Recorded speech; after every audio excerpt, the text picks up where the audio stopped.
சென்னை கிழக்கு கடற்கரை சாலையில் வயதான தம்பதி வீட்டில் 60 சவரன் நகைகளை வீட்டு பணியாளர்களே கொள்ளையடித்திருக்கின்றனர். நகையுடன் நேபாளத்திற்கு தப்பிச் சென்றவர்களை போலீசார் பிடித்தது எப்படி? சென்னை ஈசிஆர் சாலை கொட்டிவாக்கம் லட்சுமண பெருமாள் தெருவை சேர்ந்த ஓய்வு பெற்ற மென்பொருள் ஊழியர் மகேஷ்குமார். 60 வயதான மகேஷ்குமாரும் அவருடைய மனைவி அலமேலுவும் ஒரு வீட்டில் வசித்து வருகின்றனர்.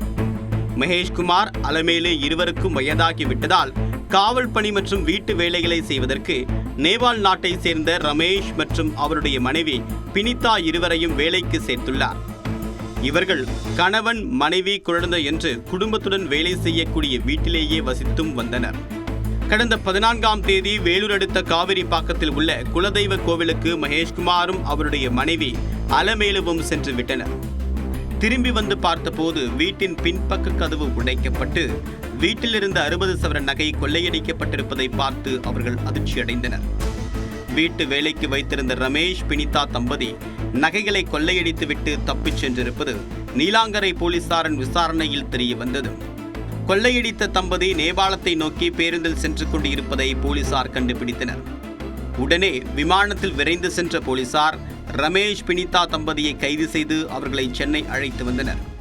நீலாங்கரை காவல் நிலையத்தில் வைத்து அவர்களிடம் நடத்தப்பட்ட விசாரணையில் மேலும் பல தகவல்களும் தெரிய வந்தன.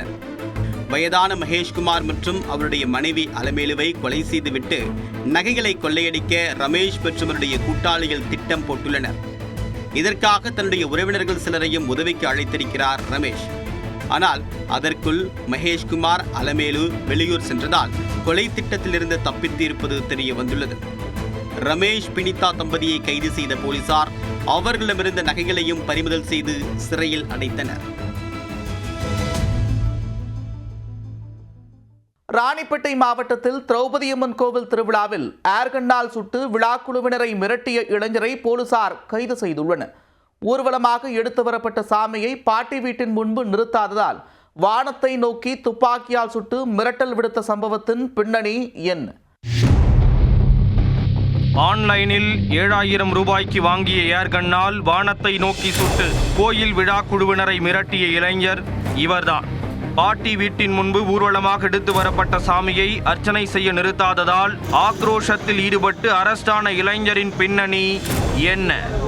ராணிப்பேட்டை மாவட்டம் வாலாஜா அடுத்த தென் கடப்பந்தாங்கல் கிராமத்தில் பழமையான திரௌபதியம்மன் கோயில் உள்ளது.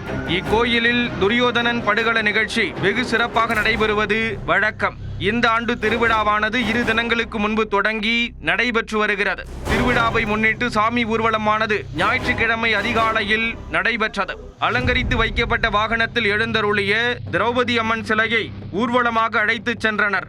அப்போது ரோட்டு தெருவில் வசித்து வரும் விஜயா என்ற மூதாட்டியின் வீட்டிற்கு முன்பு சுவாமியை நிறுத்தாமல் விழாக்குழுவினர் சென்றதாக தெரிகிறது.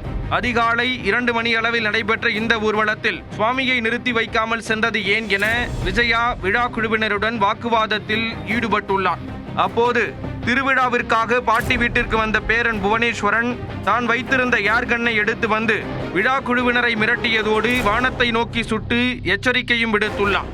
அதை பார்த்து அதிர்ச்சியடைந்த ஊர்க்காரர்கள் பலர் இளைஞரை சமாதானப்படுத்தி உள்ளனர். அதன் பின்னர் திருவிழா குழுவினர் அளித்த புகாரின் பேரில் வாலாஜாபேட்டை போலீசார் விசாரணை நடத்தினர். அதில் பல திடுக்கிடும் தகவல்கள் கிடைத்தன. சென்னை திருவான்மியூர் பகுதியில் வசித்து வந்த புவனேஸ்வரன் தனியார் நிறுவனத்தில் வேலை பார்த்து வந்தார். ஊர் சுற்றுவதில் ஆர்வம் கொண்டிருந்தவர் ஆன்லைனில் தடை செய்யப்பட்ட இணைய பக்கத்தின் மூலமாக 7000 ரூபாய் கொடுத்து அசல் துப்பாக்கியை போன்ற ஏர்கன் வாங்கியது தெரிய வந்தது. வீட்டில் வைத்துவிட்டு வந்தால் சிக்கிக் கொள்வோம் என நினைத்து திருவிழாவிற்கு வரும்போது துப்பாக்கியை பையில் போட்டு எடுத்து வந்துள்ளார். வந்த இடத்தில் பாட்டிக்காக ஊர் பெரியவர்களிடம் துப்பாக்கியை காட்டி வசமாக சிக்கிக் கொண்டார். இதனை அடுத்து புவனேஸ்வரனிடம் இருந்து ஏர்கன்னை பறிமுதல் செய்த போலீசார் அவர் மீது 3 பிரிவுகளின் கீழ் வழக்கு பதிவு செய்து சிறையில் அடைத்தனர். இளைஞருக்கு ஏர்கன் விற்ற கும்பல் யார் என்பது குறித்து விசாரணை நடந்து வருகிறது.